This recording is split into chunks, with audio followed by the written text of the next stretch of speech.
Salut à vous les matelots d'eau douce. Aujourd'hui, vidéo test d'un processeur, le Tirac DSP206, donc qui possède 200 entrées et 6 sorties, qui est un équivalent plus ou moins avec une entrée en moins quand même que le Behringer DCX. Si vous voulez un modèle avec 3 entrées et 6 sorties, ce sera le DSP306 qui est proposé pour, je crois, une trentaine d'euros plus cher que le modèle 206. Moi j'ai acheté le 206 parce que 2 entrées me suffisaient, mais au final je me dis que le 306 aurait pas été bête non plus hein, pour faire pas mal de filtrage, mais généralement comme je l'utilise voilà, pour faire des enceintes, généralement j'ai que 2 enceintes, voilà, je l'utilise pas pour faire du home cinéma où on a besoin de la centrale éventuellement. J'y reviendrai un petit peu plus tard dans la vidéo en expliquant justement un petit truc sympathique au niveau de ce processeur, de ce DSP. Appareil avec une bonne finition honnêtement, pareil je suis agréablement surpris par la finition, même si je la trouve moins agréable que le Quadro de chez Tiemp que j'avais pu essayer, rappelez-vous. Là les bords sont un petit peu bavurés mais pas assez, ça reste encore un petit peu coupant à certains endroits je trouve, enfin faut être vigilant, un peu piquant, les boutons poussoirs en façade qui sont tous rétro-éclairés mais ça fait un peu trop sapin de Noël à mon goût, mais bon c'est pas grave, tant pis. Eux, les boutons poussoirs paraissent un peu plus cheap quand on clique dessus. Effectivement, la qualité paraît un peu moindre. Contrairement à la molette qui, elle, a l'air un peu mieux. Mais franchement, par rapport au Quadro, je suis un peu déçu de la finition qui est meilleure sur l'ampli Quadro que sur finalement les processeurs de la gamme Tirac. Il faut savoir aussi qu'il y a celui-là, le modèle 206, est censé être un modèle plus récent que les modèles 26. Parce qu'il y a des modèles, suffit de voir la date d'entrée dans le catalogue. Il y a le DSP26 qui était entré de mémoire en mars 2016, alors que le DSP206 lui est rentré en novembre 2018. Donc naturellement, je suis allé vers ce produit. J'avais comparé vite fait un peu leurs fiches caractéristiques, même si tout des fois n'est pas hyper détaillé dedans, mais il m'avait semblé que le 206 était un peu mieux fourni et ils sont au même prix. Donc il m'avait semblé un peu plus complet, un peu plus récent, donc je me suis dit qu'il allait être certainement un peu mieux. Voilà, peut-être que c'est une erreur, hein, je vais pas tester non plus tous les processeurs de chez Tirac. J'en avais besoin d'un, je me suis dit plutôt que de retourner chez Behringer que je connaissais bien, je vais aller voir un peu à la concurrence dans des gammes de prix qui sont très honnêtes, mais qui pour moi ce que j'en ai à faire seront très très bien. Chose apparente, il est un peu plus profond que le DCX. Bon, ça, vous avez les caractéristiques techniques de toute façon dans les datasheets, ça, il n'y a pas de problème. Voilà, il faut juste voir qu'il est un petit peu plus profond qu'un DCX. Et petite info importante, 2 infos importantes pour moi même 3 infos importantes. Allez, je vous donne de l'info aujourd'hui. 3 infos importantes. On va commencer par la première. Déjà, il est pilotable en USB, ce qui est beaucoup plus agréable, je trouve, que le DCX qui est toujours avec voilà toujours une connexion RS232 voilà sur port sub 15 de mémoire, donc une connectique qui est un peu vieillissant, le fameux port COM hein, comme on appelle ça en informatique, et du coup qu'on trouve pas facilement, et l'interface en plus du DCX quand on la prend sur le site officiel et tout ça avec donc ce genre de commande pour le câbler, enfin voilà, c'est très austère, très austère le DCX au niveau de son interface. Alors que déjà, sur le Tirac, au moins, on a des trucs plus sympathiques. Hop, je vais remettre comme ça. On a une interface qui est déjà plus sympa, mais qui est pas encore au top. L'interface que j'avais préférée chez la marque Thomann, c'était celle du Quadro. Le Quadro avait une jolie interface blanche, bien, ça faisait pas des couleurs criardes. Alors que là, on a les interfaces, vous voyez, je vais vous montrer vite fait, voilà, on a les interfaces, voilà, comme ça. C'est vraiment les couleurs un peu cheap et tout. Bon, c'est pas très grave en soi, hein, mais je trouve ça un petit peu quand même, il pourrait faire un effort un peu sur le graphisme des logiciels pour les rendre un peu plus agréables à l'œil. Bon, c'est de l'ergonomie, on va dire que c'est graphique, c'est pas non plus hyper important. Donc les autres informations importantes, les 2 autres informations importantes au niveau de voilà des caractéristiques techniques de l'appareil, tout ça, ça va être pour l'allumer. Pour l'allumer, le DCX, on avait un bouton poussoir en façade, ce qui était plutôt pratique quand l'appareil était racké, de ne pas avoir à aller dans le rack derrière pour l'allumer, ou alors fallait un truc pour synchroniser l'allumage et tout des différents éléments, un temporisateur, un trigger. Là, c'est un bouton, c'est un interrupteur qui est situé à côté de la prise d'alimentation, donc derrière. Ça, j'aime un petit peu moins pour ce que je vais en faire. Moi, ça va pas me déranger parce que l'appareil sera pas racké normalement, ou très peu racké. Enfin, quand je l'utilise, généralement, c'est un peu à la volée. Donc pour moi ça va pas être très dérangeant, mais il faut y penser, voir que l'interrupteur est derrière. Alors on peut comprendre ça dans le sens où quand on est dans le monde du festival, de la sonorisation, de l'animation, on veut pas que des gens mal intentionnés passent, voilà, viennent du côté de, de la table de mixage et puis voilà, commencent à appuyer sur les boutons, quoi, on va dire, hein, et donc coupe le processeur, donc plus de son, voilà. Mais donc c'est pour ça que généralement ils peuvent être mis derrière, effectivement, et surtout que là c'est un interrupteur et pas un bouton poussoir, parce que sur le DCX, le bouton poussoir est pas facilement accessible, on peut pas malencontreusement taper dedans à moins de vraiment pas avoir de chance, alors que là un interrupteur, effectivement, on peut sans faire exprès avec un mouvement taper dessus et effectivement désactiver le truc. Donc c'est pour ça qu'ils l'ont certainement situé derrière. Moi je préfère moins, je comprends la logique. Par contre de l'avoir situé derrière. Après, il y a beaucoup d'amplis pro finalement qui mettent aussi les interrupteurs au bouton poussoir en façade, sans que les gens trouvent à dire pour mettez-les derrière parce qu'il y a tout le temps des gens relous qui viennent les éteindre. Enfin bon bref, voilà, je pense que c'était plus pour sécuriser dans ce sens-là. Donc ça c'était le deuxième point. Le troisième petit point, c'est que cet appareil est ventilé. Donc il faut y penser. Quand vous l'achetez, si vous l'achetez pour un local où vous êtes, voilà, un local silencieux et que vous avez l'appareil avec vous, à côté de vous, dites-vous que vous l'entendrez sur les passages calmes, parce que c'est pas une grosse soufflerie, mais il fait un bruit de souffle. Voilà, il ventile et l'appareil chauffe pas. Alors, est-ce que c'était nécessaire de faire de la ventilation sur ce genre d'appareil, sachant que le DCX n'en a pas de ventilation, hein. C'est un plus vieil appareil, il n'a pas de ventilation, il chauffait un peu, mais pas plus que ça.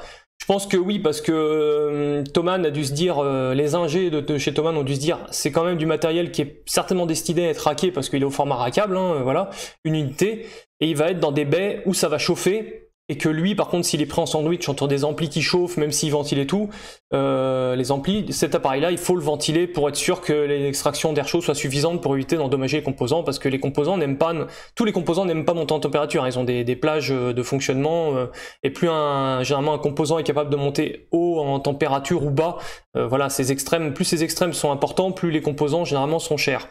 Donc comme l'optique de Thomann, c'est quand même d'avoir des coûts assez réduits, là-dessus, voilà, ils ont préféré mettre une ventilation qu'il n'y a pas sur le DCX, et c'est peut-être pour ça que d'ailleurs souvent ceux qui étaient dans le monde un peu pro, on va dire, amateurs confirmés, voire pro, qui ont essayé le DCX, au bout d'un temps, il est vrai que j'ai entendu des gens se plaindre de retours, alors après à voir, parce que les retours ça veut tout dire et rien dire, il faudra avoir statistiquement des chiffres, mais que les DCX avaient des problèmes, cramaient dans le sens fonctionnaient plus, et c'est peut-être dû effectivement au fait que oui, il est dans un milieu qui est confiné dans un rack où il y a de la chaleur et où lui, vu qu'il est totalement fermé, ne peut pas ventiler. Alors par contre, qui dit ventilation, dit poussière, donc ça va être un autre point aussi qu'il va falloir surveiller, c'est que le T-Rack va prendre la poussière au bout d'un moment. Si vous êtes dans un milieu poussiéreux, attention, il faudra certainement des fois le nettoyer. Moi j'envisage, mais je vous conseille pas de le faire, hein, c'est moi qui envisage parce que moi je vais l'utiliser, j'aime pas trop entendre des bruits de ventilation, ça m'intéresse pas trop. Et vu l'usage que je vais en faire, je vais pas le racker, je vais pas l'utiliser dans des conditions extrêmes. Je vais essayer, je sais que ça va faire sauter la garantie, donc j'en tiendrai pas rigueur à Thomann. Si mon appareil a un problème, devient défectueux, je dirais pas oh Thomann vous êtes nul, non, parce que là je vais carrément, certainement débrancher le ventilateur si je peux. Voire j'ai même apposé ma main devant la sortie, en fait obstrué avec ma main la sortie du ventilateur, et ça le rendait quasi muet. Donc je vais tenter quelque chose et je vais voir, je vais certainement pas le débrancher au début, je vais juste mettre un truc qui va certainement obstruer la sortie pour voir si l'appareil chauffe tant que ça quand il est posé comme ça, parce que naturellement là quand je le pose sur un tabouret à côté de moi avec la température ambiante, là il fait 25 dans la maison, quelque chose comme ça, voilà, il est en dessous de tiède, il reste entre froid et tiède. Donc est-ce qu'il a vraiment besoin de ventilation, ou est-ce que cette ventilation elle est faite pour être prévue parce qu'il est monté en rack et avec des éléments qui chauffent beaucoup autour. Voilà. Donc bon, ça c'est des petits essais que je vais faire moi-même, donc je recommande pas de le faire, surtout si l'appareil est sous garantie. C'est vraiment pour ceux qui voudraient pas de bruit et voudraient se tourner vers ce genre d'appareil, il y aura peut-être pas le choix, mais sachez que vous faites sauter la garantie, hein, voilà, je vous aurais averti avant. On va voir, je vais faire les essais. Bon, une fois qu'on a parlé de tout ceci, que vous dire, si au niveau de l'interface qu'on voit sur l'écran LCD de façade de l'appareil, interface qui est moins pratique que sur le DCX, il faut le reconnaître, parce que le DCX il offre des graphiques, là c'est vraiment des lignes de texte, donc c'est moins agréable à l'usage, je trouve, que le DCX pour faire des manipulations en live. Donc bon, moi je vais surtout utiliser l'interface graphique, celle-ci là, que je trouve de toute façon plus sympathique, hein. C'est toujours plus sympa de faire des modifs avec une interface graphique comme ça, avec un écran, plutôt que sur un tout petit écran LCD rétro-éclairé, voilà. À part le DCX qui s'en sort vraiment pas trop mal, comme je vous dis, l'interface est vraiment sympa. Sur le T-Rack, c'est vraiment à mon avis pour dépanner, où il faut bien connaître, parce que je trouve que c'est pas, enfin c'est intuitif si vous voulez, mais c'est la lisibilité, tout ça, de tout l'ensemble, de toute la chaîne et tout, c'est pas top parce que c'est que des lignes de texte. Voilà, donc ça c'est le petit point un petit peu négatif pour moi sur cet appareil-là. Tout le reste est excellent, il n'y a aucun souci. Il faut savoir que forcément les entrées de mémoire, je regarde, mais oui, les entrées se font juste sur XLR. C'est pas le combo XLR jack, hein, jack 635, c'est que du XLR. Contrairement des fois à certaines cartes son, vous savez, qui proposent justement sur les entrées de rentrer en jack symétrique ou en XLR. Ce qui est pas mal. Bon, là c'est pas très grave, hein. Je crois que tous les processeurs de toute façon sont comme ça, hein. Je crois pas qu'ils aient le combo, il n'y a pas beaucoup qui doivent avoir le combo. Je crois que les amplis peuvent le proposer à la rigueur, mais c'est vrai que sur les processeurs je l'ai pas souvent remarqué. Le Behringer, le DCX ne l'a pas non plus. Bon, c'est pas très grave, ça c'est vraiment un détail, ça c'est un détail. Donc on va causer maintenant un petit peu de l'interface. Il y a certains points que je reviendrai plus tard, il y a des points que je vais aborder tout de suite. Donc l'interface très sympathique, où on voit beaucoup de choses. Donc là on a ici le premier onglet, c'est sur le gain. Alors les gains, on peut modifier forcément les 2 entrées, les 6 sorties, et ce gain là se retrouve bien évidemment sur les entrées ici. On retrouve le gain ici, et sur les sorties idem, ils l'ont situé ici. Alors ils ont fait ça, ce qui est bien parce que ça permet d'avoir un onglet de gain direct pour voir un peu tout d'un coup. Ça évite de naviguer entre les différents onglets des différentes entrées et sorties éventuellement. Mais bizarrement par contre, ils l'ont pas fait pour les délais. Pour les délais, il y a un onglet spécifique pour les délais, donc on voit tous les délais, comme ça nous permet effectivement de jongler rapidement avec toutes les voies. Mais après quand on va sur les entrées, sur les onglets de l'entrée A par exemple, et ben là il n'y a pas le délai. Je trouve ça dommage parce qu'il y avait la place de le mettre, ils auraient pu le rajouter, ici mettre un petit délai.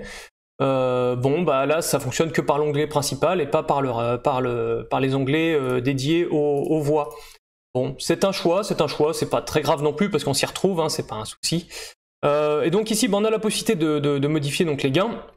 Et chose que je pensais ici, il y a un graphique, et je me dis le graphique va me montrer en fait quand je vais monter le gain, hop, ça va monter la ligne. Pas du tout, pas du tout, c'est un petit piège. Il n'y a rien qui se passe comme vous voulez. Alors oui, on peut contrôler à la molette, ce qui est vraiment très agréable. Par contre, à la molette, ça permet une bonne utilisation. Bon, après, on peut utiliser bien sûr la souris naturellement, mais pour être précis, je trouve que la molette est très utile et très pratique. C'est bien de l'avoir implémenté sur l'interface du soft, c'est vraiment très utile. Bon, on retrouve bien sûr les fameuses inversions de polarité et de gain, de mute aussi sur les input-output, hein, directement sur l'onglet de gain. Mais alors donc ce graphique, je me suis dit je me suis dit c'est certainement pour les sorties. Effectivement sur les sorties, vous allez voir, je vous activer par exemple un +12. Voilà, je vais activer un +12. On va retourner sur le gain. Et là effectivement on voit, c'est ici en fait que sur l'onglet de gain, on voit en fait plutôt les équales qui ont été appliquées. Et c'est pour vous avertir à mon avis de vous dire si vous boostez par exemple l'output qui est déjà à +12 dB, si vous lui remettez 12 dB dans le cornet, vous êtes à +24. Vous allez certainement écréter le signal, enfin vous allez faire n'importe quoi. Donc ça, je pense que c'est plus pour avoir une surveillance, hein, parce qu'on voit que si on applique une autre équale, par exemple la 5, j'ai fait exprès, hop, on va la débypasser, on va la remettre active. Voilà, ça nous permet, vous voyez, de juste avoir une petite bosse là, par rapport au niveau 0, et pas énorme. Et effectivement, sur le gain, hop, ça permet de voir qu'effectivement, on peut, si besoin est, amplifier de 6 dB en entrée, ou peu importe, parce que notre signal est faible. Et donc on peut le rebooster un peu, mais ça permet de garder l'œil en fait par rapport à ça. C'est dommage que malheureusement quand on monte le niveau de la sortie, on ne voit pas ici que ça monte aussi, en fait, qu'on voit le niveau total. Donc faut y penser, surtout qu'il y a un autre détail que je vais vous montrer après, mais qui n'aura pas d'influence parce qu'il n'y a pas d'amplification positive, c'est que en négatif. Donc voilà, c'est juste ce petit point de détail auquel il faut prêter attention. C'est que ici vous n'aurez pas l'info du gain que vous rajouterez sur les graphes. Donc prudence, voilà, ça appelle à une petite vigilance.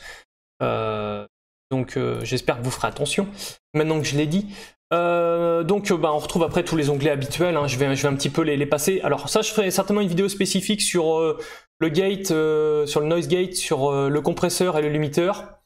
alors ils sont pas désactivables, ce qui est un peu dommage. Alors sur le Quadro de Tiemp, on avait un bouton de bypass, là on l'a pas. Ça, je trouve ça un peu dommage. J'aime bien qu'il y ait des fonctions de bypass pour être sûr qu'on voilà, on prend pas en compte la fonction, ou on la désactive temporairement et on la reprend après, ce qui évite de rebidouiller les réglages. Donc ça, bon, c'est un petit peu dommage, je trouve, de pas avoir rajouté ce bouton de bypass alors qu'ils le font sur le Quadro, hein, pour rappel. Là, bah, il n'y a pas, mais il n'y avait pas non plus sur, de toute façon, leur modèle mini 4x4 aussi, ils ne l'avaient pas mis. Donc bon, voilà, je pense pas que ce soit une impossibilité, mais je sais pas pourquoi ils l'ont pas mis. Mais ces fonctions-là, j'y reviendrai plus tard. J'essaierai vraiment de me les approprier, de bien les comprendre avant de vous faire une vidéo dessus et pour vous montrer les effets, parce que pour l'instant, je maîtrise pas vraiment et je vais faire n'importe quoi et ça va au final être une très mauvaise vidéo. Voilà, donc ça risque de prendre du temps parce que c'est pas des fonctions qui m'intéressent souvent, mais bon, faudrait que je m'y intéresse un petit peu. Ça peut être pratique pour certains d'avoir des infos. Après, il y a certainement d'autres vidéos qui en parlent sur Internet. Qui font ça peut-être même mieux que moi, ça se trouve j'irai juste conseiller une vidéo en sous-titre là à ce moment-là de la vidéo pour aller voir certaines vidéos qui ont été tournées qui sont très très bien faites et voilà, moi j'aurais peut-être pas besoin de faire quoi que ce soit. Je veux dire que je vais surtout présenter le produit. Donc comme on le voyait, onglet des délais, là il y a des onglets sur lesquels on reviendra plus tard, et ensuite il y a les input output. Donc ce qui est bien, c'est que sur les inputs on a vraiment un gros choix, on a 8 équales. On peut même faire un filtrage au passe-bas et régler le gain, donc ça c'est très agréable d'avoir ça sur les entrées. Pour rappel, on ne l'a pas sur justement les réglages d'équales, on les a pas sur le mini 4x4. Et je sais plus si on a un réglage de low pass, high pass, ça vous faudra regarder sur l'interface. Je l'ai ici, mais si je l'active, il va se mettre en conflit, je l'ai fait récemment. Il va se mettre en conflit avec le DSP 206 parce qu'il va chercher à se connecter dessus, il va dire que ça communique pas bien, qu'il y a des problèmes. Oui, parce que faut pas s'y connecter, donc je démarre pas l'interface, mais bon, il suffit de retourner sur l'interface pour avoir l'information. Hein. Et enfin, bah, les sorties, on retrouve exactement la même chose. Hein. Les mêmes, on a même un peu plus, on a 9 équales. Hein. Là, on en a que 8, on en a 9 carrément sur les sorties. Et puis on retrouve la même chose, forcément le high pass, le low pass, voilà, donc tout est clair, tout est bien présenté. Alors, aussi, ce qu'il faut savoir, c'est qu'on a aussi un equalizer global, ici. Alors, sa présence est très discutable. Je sais qu'il y a des gens qui utilisent ce genre de choses. Moi, personnellement, je l'utilise pas. Je trouve ça, je vais vous le dire, inutile, même si ça va en faire grogner certains. Je sais qu'il y en a qui s'amusent à faire des petites vaguelettes, à se dire, oh, je vais baisser ici, je vais monter là, je vais faire mes petites vaguelettes. Ouais, alors déjà, faut savoir qu'on peut pas choisir les fréquences, même si, bon, les plages sont suffisamment bien choisies pour qu'on puisse facilement quand même faire quelques petites corrections sur une voie et sur l'autre. Mais en réalité, c'est rare d'avoir à peaufiner aussi bien que ça. Si vous avez bien réglé votre parleur, vous avez vous rappelé, j'ai fait une vidéo là-dessus pour quand on a les mesures, on égalise le haut-parleur, ensuite l'enceinte, et on a une réponse droite. Et éventuellement, on corrige quelques points en salle, mais les quelques points en salle, en fait, on va les corriger avec ça. Parce qu'ici, on a la précision, parce que je sais pas, regardez, si on modifie par exemple à 100 Hz, voilà, il nous indique le coefficient qui est bloqué à 8,5 et on peut rien modifier. On peut pas modifier ni la fréquence, ni le coefficient. Voilà, il n'y a que le gain qu'on va bien modifier. Bah, finalement, ce genre de truc, autant le faire avec une équale en entrée, ça va revenir exactement au même, sauf qu'en plus, bah, j'aurai le choix de mon coefficient et de ma fréquence, je pourrais vraiment l'aligner parfaitement. Et j'ai même plus d'options en fait, donc voilà, franchement, je comprends pas trop l'utilité ici du Global Equal sur ce genre d'appareil. Je sais qu'il y a, du matériel qui se vend qui est spécialisé justement avec 31 bandes, 15 bandes, enfin là, qui est spécialisé pour. Honnêtement, avec un DSP qui fait le boulot, avec un processeur qui fait le boulot, ce genre d'appareil devient pour moi obsolète. Je dis bien pour moi, peut-être que vous allez me dire non, il y a des cas que tu n'as pas parlé et qui sont ceci, et c'est utile pour ça. Bon là je dirais d'accord, effectivement, j'avais pas vu ça comme ça, moi j'avais été jamais confronté au problème, mais pour moi ce genre de partie, pour l'usage que je vais en faire, je sais que ça me servira jamais. Donc à la rigueur, j'aurais préféré des boutons de bypass comme je vous dis, ou à rajouter sur l'interface ici les délais aussi sur les output input, plutôt que d'avoir voilà, un onglet spécialisé justement sur un égaliseur à bande comme ça. Donc voilà. Alors maintenant, un point important qu'on va aborder, c'est cette petite bête là. Il y a d'autres petits points. Je vais peut-être le voir après celui-là d'ailleurs. Je vais peut-être reparler. Donc on peut renommer les channels, voilà, les canals, excusez-moi. Les canaux. J'ai remarqué que dans mes vidéos, je confondais souvent canal et canaux. Je suis désolé, je sais que canaux c'est le pluriel. C'est juste que bah, dans la vidéo, je fais pas attention et puis je balance le. Parce que j'ai beaucoup de choses à penser, donc je balance le terme et du coup, bah, excusez-moi pour la déformation, la vilaine faute. De français que je fais, voilà, c'est les canaux, excusez-moi, je me corrige encore. Voilà, on peut modifier les noms, hein, ce qui est très très pratique. Donc on peut mettre enceinte gauche, enceinte droite, ou alors grave, médium, aigu, gauche, et tout ça. Enfin, voilà, après vous aurez les signaux de vos choix, donc ici on peut les renommer. Comme tous les appareils de chez Thomann, il y a effectivement une petite partie qui permet d'appliquer un signal quelconque, soit un bruit rose, soit un bruit blanc, soit même un sinus, hein, avec des fréquences qui sont vraiment voilà, suffisamment larges. Bah, c'est les fréquences qu'on retrouve d'ailleurs sur le Global Equalizer, hein, tout simplement.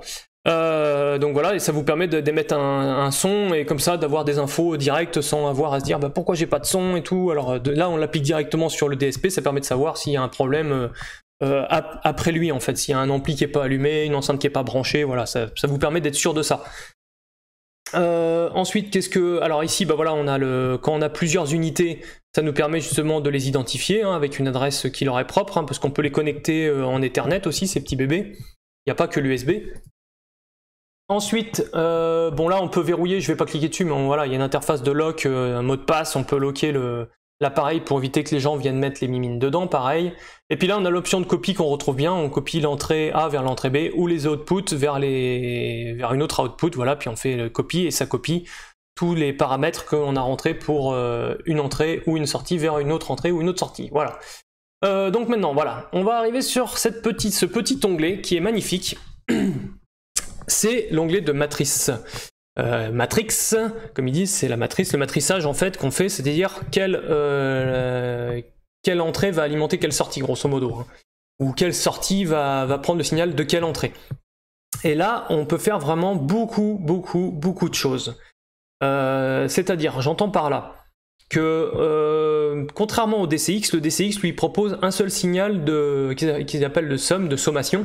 Il n'y en a qu'un seul signal de sommation. Et sommation, il peut avoir l'entrée A et B, l'entrée A et C, l'entrée B et C, l'entrée A, B, C. Il peut voilà, sommer les signaux et les envoyer juste sur ce signal-là, qui est le signal de somme sur le DCX. Ici, vous pouvez affecter à n'importe qui une sommation. Vous n'êtes pas limité en nombre, alors que sur le DCX, il n'y en a qu'une, parce que vos outputs dépendent soit d'une entrée, et il n'y a que le signal somme qui peut avoir plusieurs entrées assignées sur lui-même, matricé sur lui. Alors que là, bah, il suffit de cliquer, et voilà. Mon output A, elle prend le signal qui viendra de l'entrée A et de l'entrée B.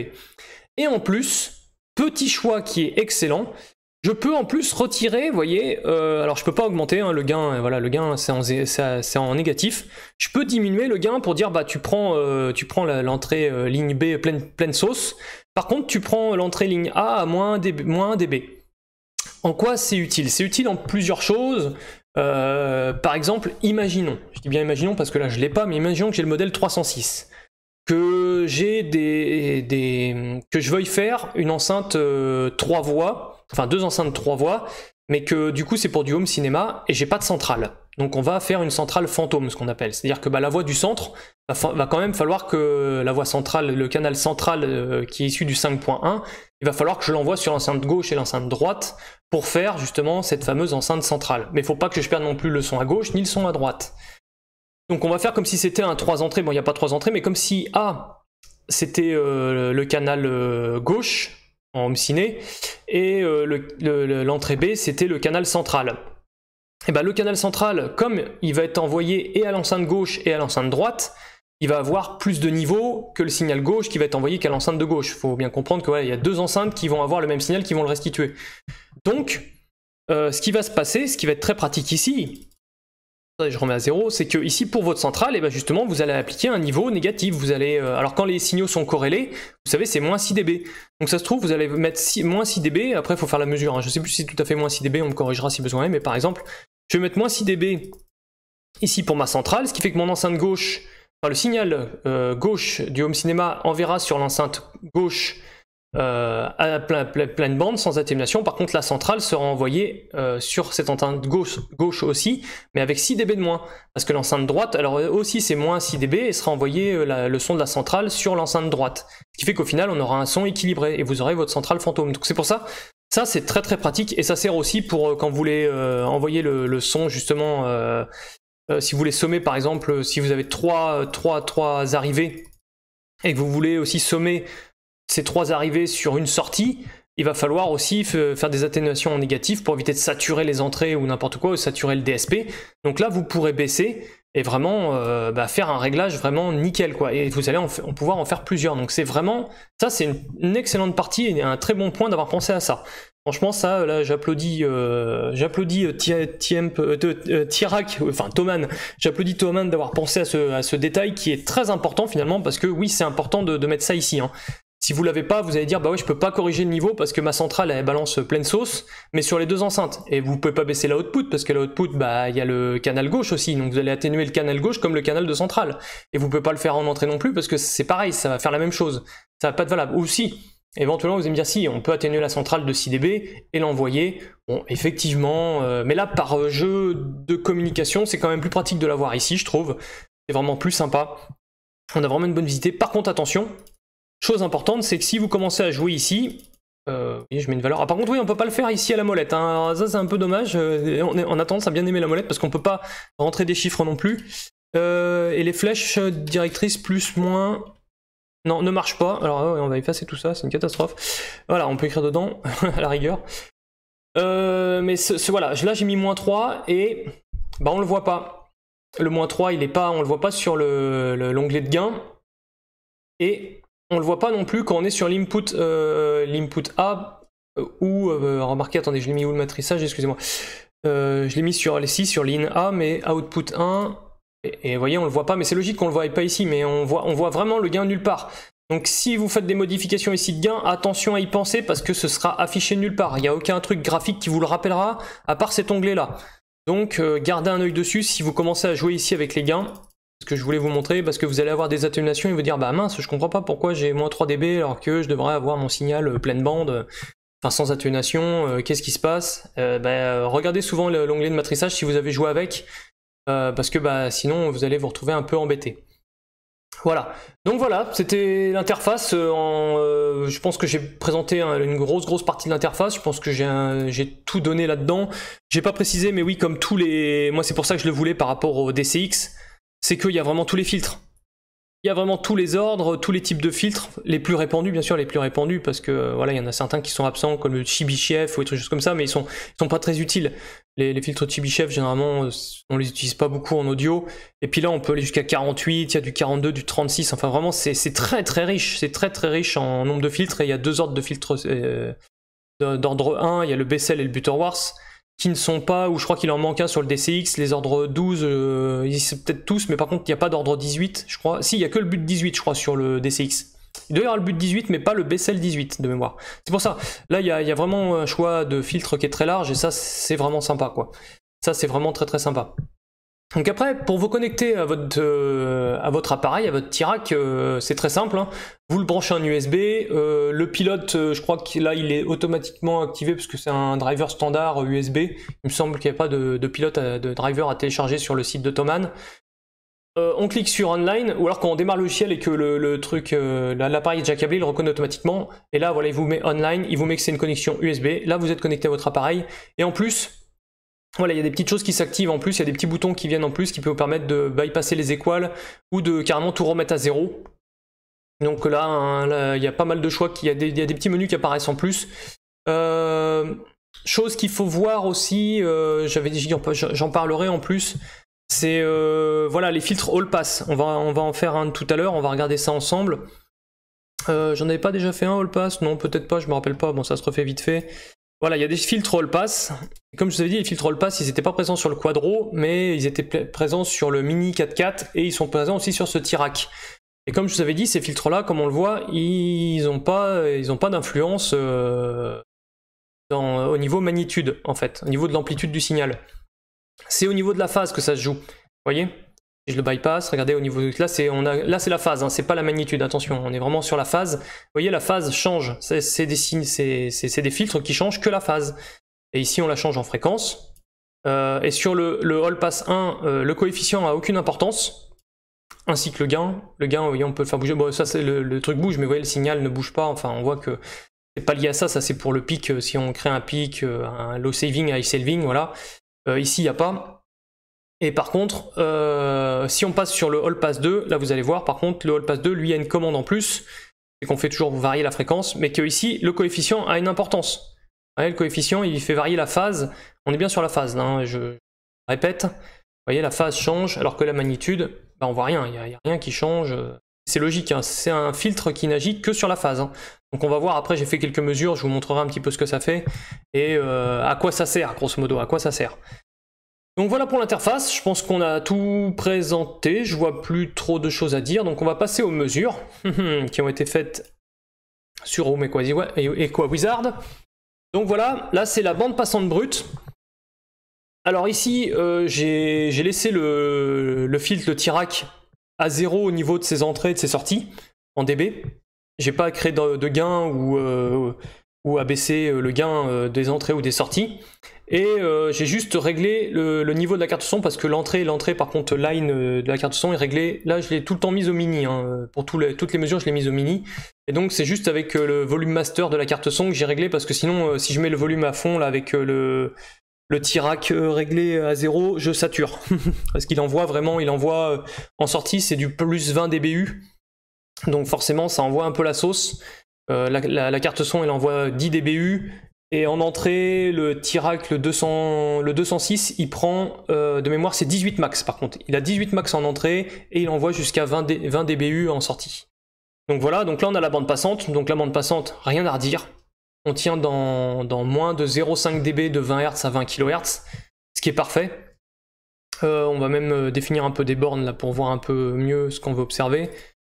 Du coup ça je trouve là, on va se mettre à 30, hop. Tac, voilà. Vous voyez, la bande passante, elle est nickel. Ensuite, j'ai fait d'autres mesures.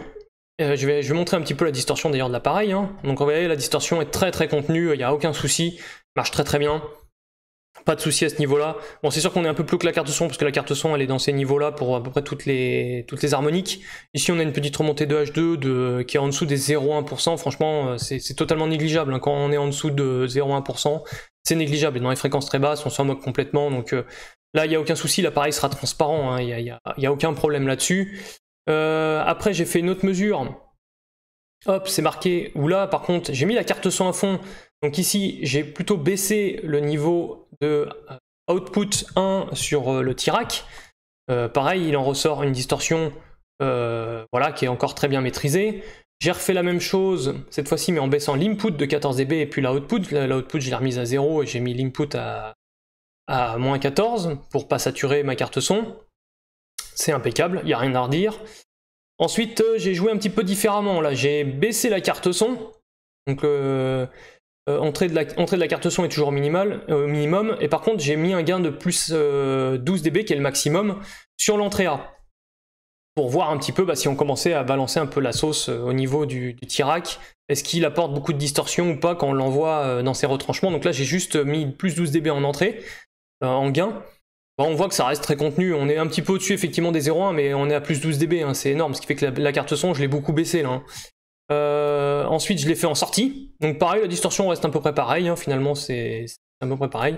Et ensuite, je l'ai fait avec l'entrée et la sortie à plus 12 dB, donc on a plus 24 dB là quand même, donc là ça commence à être beaucoup. Et bah là on voit qu'effectivement le bruit et la distorsion montent un peu, c'est surtout aussi, il doit commencer à y avoir du souffle, hein, forcément, là on voit que c'est noyé un peu dans le bruit, dans le noise, dans le bruit ambiant, bon c'est pas très grave. Mais en tout cas, voilà, très content de l'appareil, là il fonctionne bien, j'irai de toute façon jamais chercher des amplifications sur les entrées ou les sorties jusqu'à plus 12 dB, c'est un peu foufou de faire ça, hein, à moins d'avoir vraiment un appareil qui envoie très peu de signal en entrée, ce qui n'est pas un bon choix, parce que là on est sur du matos pro, il faut quand même envoyer avec un minimum de niveau, quoi.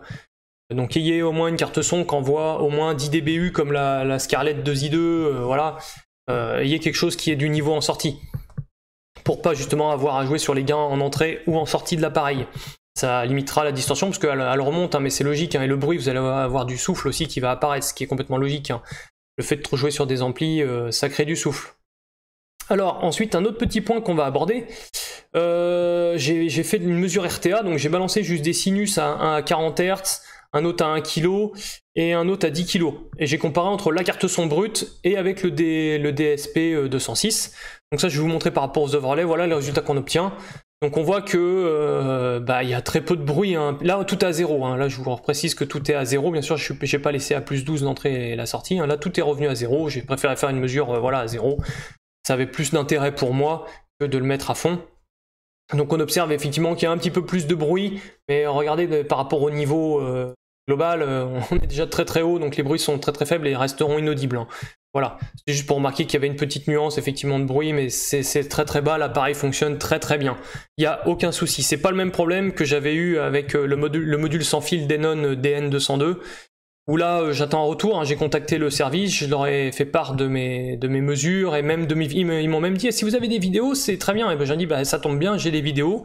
Donc je vais vous les transmettre, et ils étaient très contents, ils ont dit ouais donnez les vidéos à aux personnes, aux techniciens, ils vont les regarder et tout machin, donc j'attends le retour, hein, on va voir s'ils arrivent à suivre. Je pense que oui, j'étais con en disant ça, mais voilà, en tout cas ça m'a fait rigoler quand ils m'ont dit ah oui si vous avez des vidéos c'est bien. Ah oui, généralement on ne demande pas des vidéos, on demande éventuellement une photo, peut-être une mesure, encore c'est rare les gens qui me demandaient une vidéo, donc ça tombait bien, vidéo avec les mesures, très bien. Bon bref, on va revenir sur le T-Rack.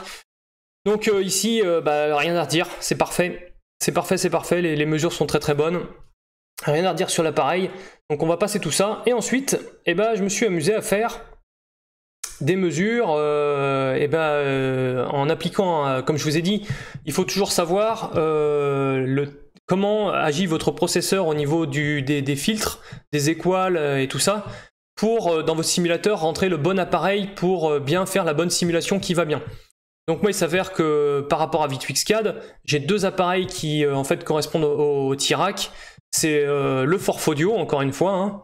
Donc le filtrage Bessel, quand je fais un filtre passe haut ou passe bas Bessel, c'est toujours à moins 3 dB, c'est pas en fonction de la phase, c'est pas comme le DCX. Donc ici il faut faire attention, vous ne pourrez pas transposer un réglage de DCX sur un T-Rack, il faudra refaire, pas la mesure, mais il faudra faire le calcul en fait pour les fréquences, le décalage qu'il faut appliquer. Et pareil pour tout ce qui est égalisation, voilà, il faudra faire des comparaisons. Donc là j'ai fait des petits overlays qui vont bien, on va désactiver cela, mais je vais vous montrer ce qui sort de V2X-CAD, sachant qu'il y a deux appareils comme je vous dis, il y a le Forf Audio et il y a le Nova 96 aussi, 96K. Donc là j'avais pris le Nova 96K qui est la même chose en fait que le Forf Audio, j'ai l'impression qu'il n'y a pas de différence entre les deux au niveau justement de tous les types de filtrage qu'on peut en sortir. Donc on va voir pour le Bessel d'ordre 2 qui sort du T-Rack et le Bessel qui sort de V2X-CAD. Donc voilà, donc là on observe, je vais me remettre comme ça bien haut, et la parfaite continuité à part la bande passante forcément qui est tronquée ici par le T-Rack, mais ça colle à 100%, il n'y a pas de souci. J'ai fait aussi donc une équale à 1000 Hz avec un coefficient de 3 et un gain de moins 10 de mémoire. Je crois que c'est ça, oui, c'est un gain de moins 10 qui est ici, voilà. Pareil, les deux se superposent parfaitement à part aux extrémités, ce qui est logique encore une fois, c'est dû à la bande passante de l'appareil. J'ai fait un high pass, d'ailleurs c'est pas un high pass, je suis bête, c'est un high shelving, je me suis trompé dans le nom, excusez-moi, c'est high shelving, donc HS, à moins 6 dB avec de mémoire un coef à 0,71, donc j'ai appliqué la même chose dans V2X-CAD, ça collait parfaitement, donc voilà, c'est parfait. Il y a juste après les petits all pass et high pass, comme je vous disais, on va revoir ça un petit peu ensemble. Donc les voilà. Le fameux high pass, vous voyez la phase change par rapport à quand je mets pas le high pass.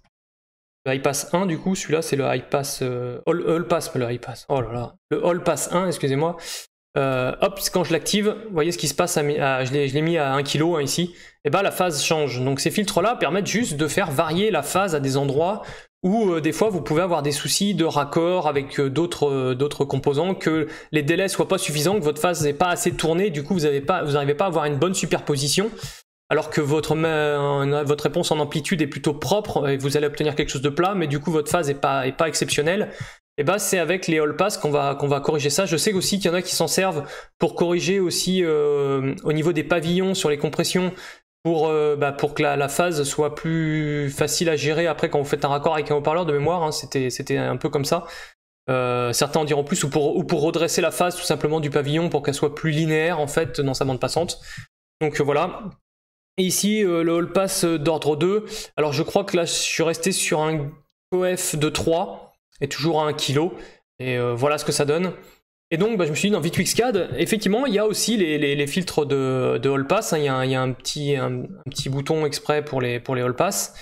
Qui est je peux vous le montrer. V2Xcad, viens ici. Voilà, la bête arrive. C'est, voilà, Active All Pass, c'est cela. Et ce All Pass, vous avez plusieurs choix. Donc vous avez le premier ordre et vous avez le deuxième ordre. Alors moi, ce que j'ai remarqué par contre sur le Tirac, chose un peu originale, c'est que le All Pass 1, en fait, ça déphase de, regardez, de 180 vers 0. Alors que sur V2Xcad, on utilise le All Pass, enfin le first order en All Pass, ça déphase de 0 à moins 180. Donc en fait, il faut prendre le inversé.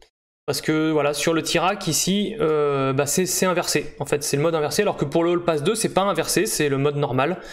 C'est-à-dire qu'on est à 0, on va déphaser à 180 et jusqu'à moins 360, enfin jusqu'à 360 normalement. Parce que là, on a une phase qui est comme on dit, repliée. Ça, c'est un petit terme technique, là, la phase, elle est repliée, ici, phase wrapped. Si on l'a unwrapped, voilà, c'est la phase réelle, ça, en fait, qu'on peut observer, enfin, c'est comme ça qu'on devrait la... Oh, c'est pas ici qu'il faut que je me dise, excusez-moi. Tac, tac, tac, tac, voilà, donc on va de 0 à moins 360. Voilà, et si on veut pas que, si on veut que la phase reste entre 180 et moins 180, et ben, on replie la phase, là, le wrap phase. Ça vous permet de, comme ça, pas sortir, parce que voilà, un filtre d'ordre 4 va déphaser justement de 360 degrés. Si vous êtes plus haut, ça va déphaser d'autant. Vous rajoutez 90 degrés à chaque ordre, hein, en fait, hein, c'est tout simplement ça. Et donc voilà, donc c'était pour vous dire que voilà, sur le Tirac, faut penser à mettre first order inverting et pas le first order tout court. Voilà, parce que la phase du All Pass sur le Tirac est en inversé sur le All Pass 1. Voilà, voilà. Donc c'était tout pour cette vidéo, vous avez vu le logiciel avec lequel j'enregistre, hein, formidable, j'avais pas prévu de cliquer dessus. Donc voilà, écoutez, pour moi il n'y a pas plus à ajouter, je vois pas ce que je pourrais vous dire d'autre sur cet appareil qui fonctionne vraiment très très bien, j'en suis très content. Donc voilà, hein, on va tout simplement s'arrêter là-dessus, hein, je pense qu'on a assez vu de choses. Dites-moi en commentaire si il y avait des choses que vous voulez voir. Si, il y a une chose qu'on n'a pas abordée. Si, il y en a une, voilà, attendez. Comme quoi, ça me revient.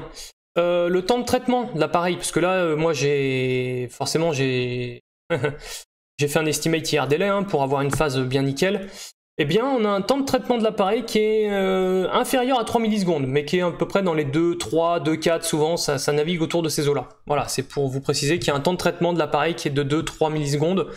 Donc prêtez-y attention si vous avez des signaux qui sortent bruts, qui rentrent pas dans le DSP et que derrière vous mettez le DSP, vous aurez une compensation de délai à apporter forcément parce que le Tirac, le DSP 206 apporte un temps de traitement qui vous rajoute voilà, une latence hein, de 2,36, voilà, 2,362.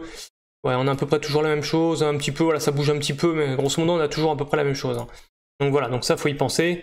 Parce que forcément on le voit plus dans les overlays sur les impulsions, parce que voilà, j'ai laissé que l'impulsion principale, et elle est calée à 0, sinon on la retrouve bien vers 230 et quelques, là, quelque part vers ici, là voilà, l'impulsion elle était ici à l'origine. Donc moi j'ai tout recalé, et vous voyez l'impulsion est très propre, enfin l'appareil fonctionne vraiment du feu de Dieu, il n'y a aucun problème avec cet appareil, c'est vraiment, pour l'instant j'en suis satisfait, à part le bruit du ventilateur, comme je vous dis, qui est un peu problématique, mais c'est pas très grave. C'est pas très grave honnêtement. Voilà, voilà, j'espère que ça vous a fait plaisir. Je vous souhaite une bonne continuation et je vous dis à bientôt. Parce que maintenant que j'ai l'appareil, on va pouvoir reprendre un peu les choses sérieuses. Je vais pouvoir refaire des mesures sur des enceintes. Vous montrer les filtres, un filtre LR par rapport à un quasi optimal sur la réponse, on va dire, polaire des deux filtres, pour vous montrer un petit peu les distinctions qu'on peut observer. Et si moi à l'écoute en plus j'arrive à faire une petite nuance entre les deux ou pas, mais enfin voilà. Bon voilà, plein de bisous et puis à la prochaine.